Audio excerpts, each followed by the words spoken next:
What we will be doing now in this section is to look at what are the kinds of alternate education methods and programs that have been organized by government as well as non-government organizations to achieve the same objective.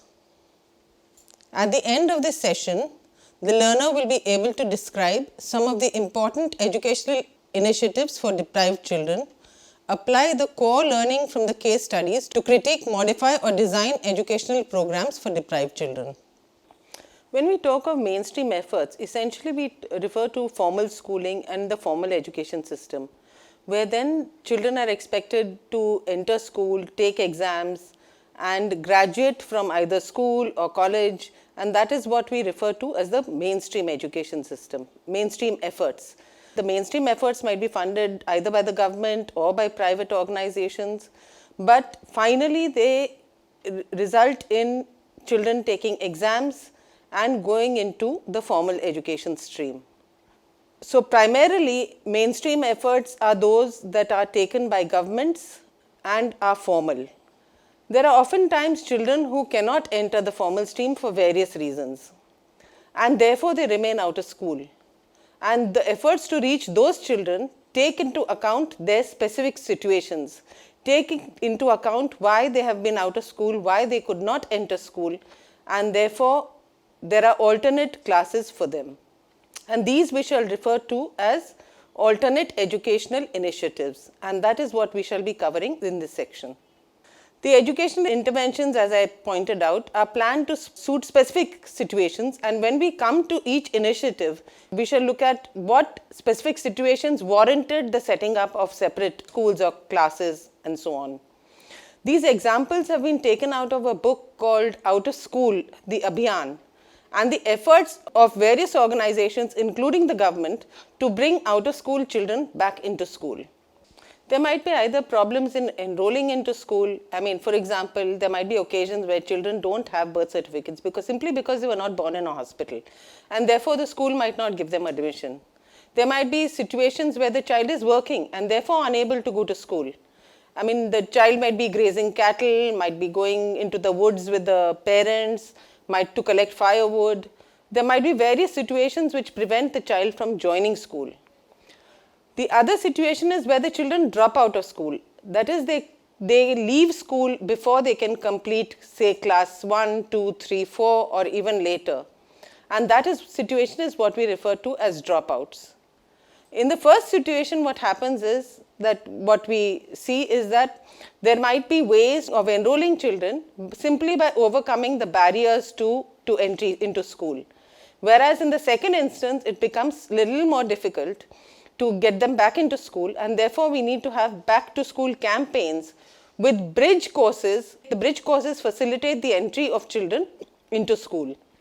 Quite often what happens is that the entry back into school, I mean the child who wants to re-enter the school system might be too old for the class, and therefore that bridge course has then to equip the child to enter into, say, if the child has dropped out in class 3, to re-enter the school system in class 5, and therefore it would be a bridge course that covers the syllabus of class 4 entirely. Sarva Shiksha Abhiyan is an abhiyan of the government, is a campaign of the government to get all children into school, to provide education to all children. And as part of the Sarva Shiksha Abhiyan in Madhya Pradesh, the government started Manav Vikas Kendras in collaboration with NGOs. These human development centers typically would run for 9 to 12 months, and they would be vocational bridge courses where during the day the children would be working, and in the evening we will look at in the next slide the types of children and the kinds of participants that would attend these classes. But typically the children would do a 9 to 12 month vocational bridge course and then come back into the education stream. And 80% of that time was devoted to academics. And some of the content, I mean, quite often for such courses, the content has to be slightly, it cannot be completely the school curriculum. So while academics is a major part of it, other things like social habits, talents, personal hygiene, to compensate for what the children, for the education that the children do not get in their homes, the school system also has to provide that kind of education. The spread of the Manav Vikas Kendras in Madhya Pradesh is given on the screen. Now, who are the children who are participating in the Manav Vikas Kendras? They were child workers engaged in beedi rolling. Now, beedi rolling is an activity that is actually a family activity. Quite often, it's the woman who goes to the industry and gets the beedis, the tendu leaves to roll, and sits at home and rolls the beedis. And that's when the children participate. Anybody who is in the house participates in the beedi rolling, including the children, because the workers are paid according to the number of thousands of beedis that they roll per day. The classes also included children of milkmen and cattle rearers. It's usually the job of, since able-bodied persons are required to work in the fields, it's usually the job of children and elderly people to graze cattle. And that's where children then miss the entire day's school to take their cattle around. And this is particularly true from children of milkmen, who are children of dairy farmers, are typically involved in this activity. There are also communities which have low educational levels. For example, in Madhya Pradesh, they spoke about a nomadic community. A nomadic community is one that travels from place to place. They are nomads. They don't have a fixed residence. It might be seasonal traveling or it might be fixed traveling. But the Bilochi community in Madhya Pradesh, classes were also run for their children. There is a community apparently in Madhya Pradesh which is called the Mirasis. Mirasis are musicians who sing at weddings and social functions, and that particular community used not to send their children to school. And the Manav Vikas Kendras catered to their children as well and provided them an education.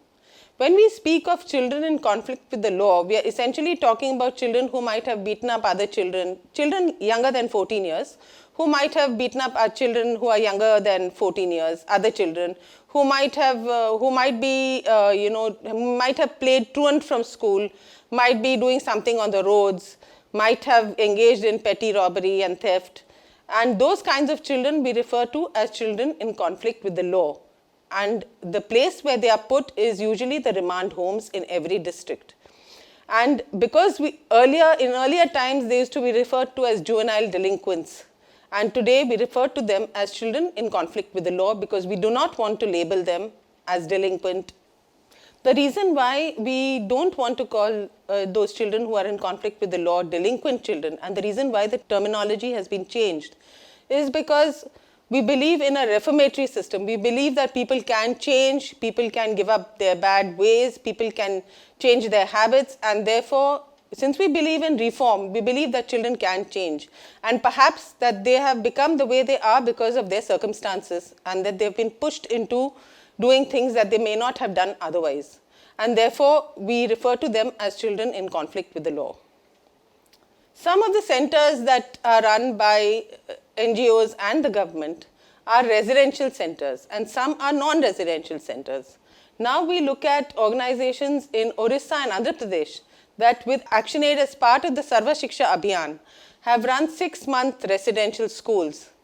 And they primarily cater to migrant children, and because their children migrate with their parents and therefore are unable to stay in the village school, and therefore when they miss 6 months of their schooling, so the schooling is provided wherever their parents work.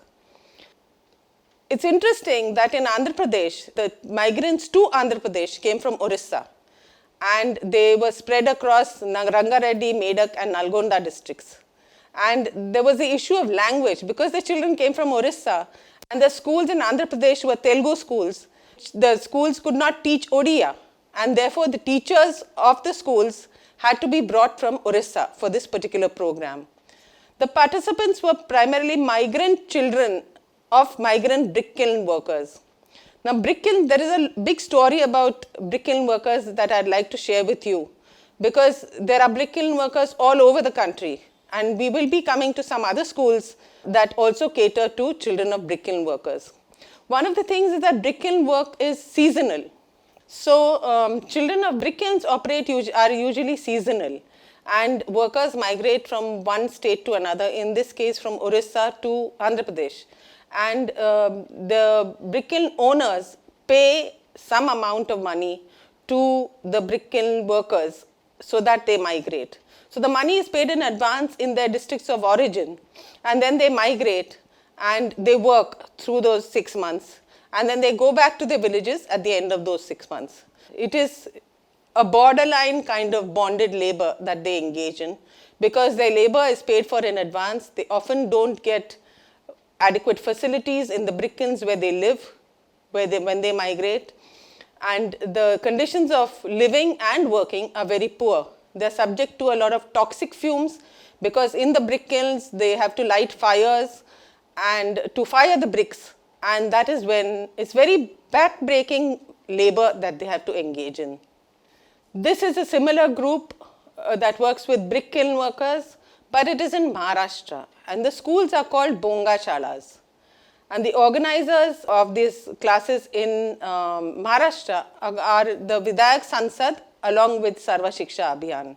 Again, the work is seasonal. It's from December to May. So before the monsoons come on, meaning typically it's after the first season, agricultural season, the workers migrate to the brick kilns around in other districts.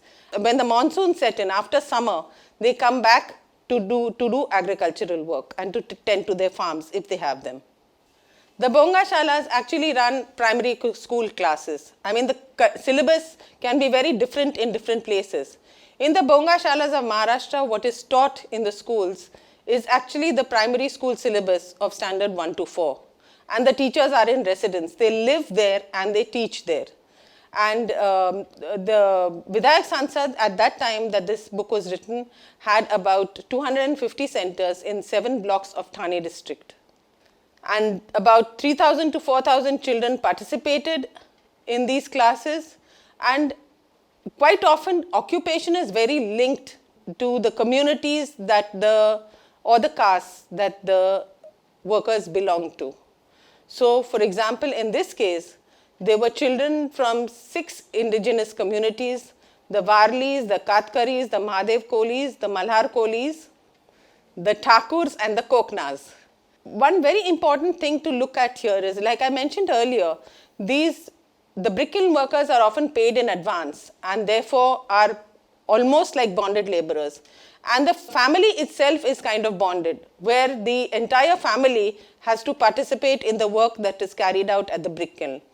And therefore, to run such classes, the cooperation of brick kiln owners is absolutely important, because if they were not to cooperate, the classes would not be able to run at brick kilns. So it's a very delicate balance that has to be achieved between education, between education and work, so that the brick kiln owners do not banish the family out of the brick kilns. In actual fact, child labor in this country is not permitted by law, and therefore children ought not to be working at the brick kilns. But it is their circumstances of the family that drive the children to the brick kilns along with their parents, and they are forced to help their parents, and therefore alternate education centers have to be run for them. The ideal would be for them to remain in school in their villages, and for the parents to have work where they live and live with their children. But that is not the case, and that is what results in children having to move with their families. The story of the Sakhar Shalas of Maharashtra. Sakhar Shala actually means sugar schools, and the name Sakhar Shala comes from the fact that, again, these are migrant workers who migrate from the Marathwada region of Maharashtra to work in the sugar factories. And again, it is seasonal in the non-agricultural period, which is October to April. So after the rain-fed agriculture is done with, they migrate to other districts to work in the sugar factories that are spread across certain parts of Maharashtra, particularly western Maharashtra. The organization that started running the Sakhar Shalas, the organization is called Janarth, and it did it in collaboration with the Sarva Shiksha Abhiyan. The content of the Sakhar Shala was essentially basic reading, writing, arithmetic, getting sound values in terms of working together, teamwork, democracy, all these kinds of values of honesty. Physical fitness constituted a big part of the school curriculum, and preparation for higher education. When we say preparation for higher education, we mean that actually the children, after having gone through these classes, take exams of the school and they graduate to the next level. And that is what we mean by preparing for higher education. Maharashtra has large numbers of children who are deprived of education and are children of migrant sugarcane cutters. But in this case, it is not very clear. I mean, the data did not show how many children actually participated in the Janarth program. But it is estimated that about 0.13 million of children of migrant sugarcane cutters are deprived of education. Vindam Chaduvukundam is a program in Andhra Pradesh. It's quite interesting. It means let's sit, let's listen and let's learn. And it's a radio-based program essentially for children who are in remote areas. And it's seasonal and functions from October to April. And again, it was organized by the Sarva Shiksha Abhiyan and the All India Radio.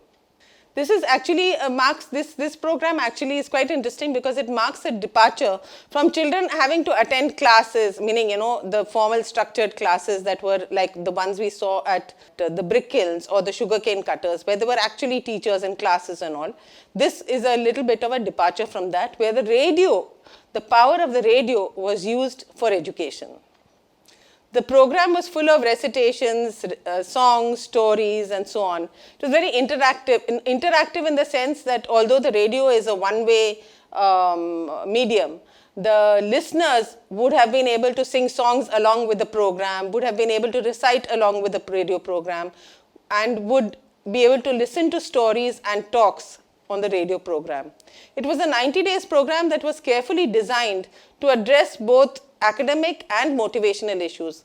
Motivation to do different things, possibly motivation to continue education, to do things to get out of the occupations that perhaps their parents were engaged in, because occupation-linked work is something that we have very much in our country, where certain castes, certain communities are expected to follow their parents' occupations and are kind of pushed into them as children.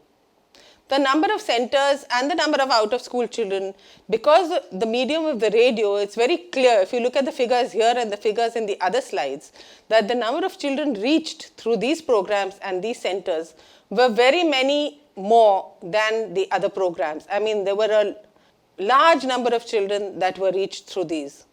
And besides these exclusive centers, there were also there were residential bridge courses, there were non-residential bridge courses. So this actually had a kind of a program that met multiple needs of multiple groups of children. And the participants were primarily child laborers. There is often this idea that is promoted is that, nimble hands are good for work. And when will children learn to do work, if not with their parents, and so on? But we know that if work was so good for children, no parent would send their child to school. All children would be working. But that is not the case in our society. It is very clear that certain classes, certain castes send their children to work, and certain other castes and communities and classes, certain classes of people, economic classes of people, send their children to school.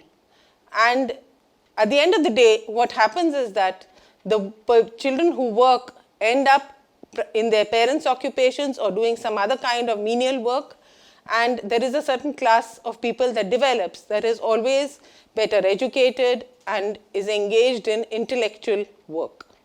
And that is something that these educational programs intend to change by ensuring that every child gets the benefit of an education so that he or she can change his or her life and enter occupations that are not those of their parents. That occupations that they choose, occupations that they are qualified for, occupations that transcend the caste barriers, the community barriers of the families and the communities that they belong to. In Karnataka, the Sarva Shiksha Abhiyan adopted the model of tent schools.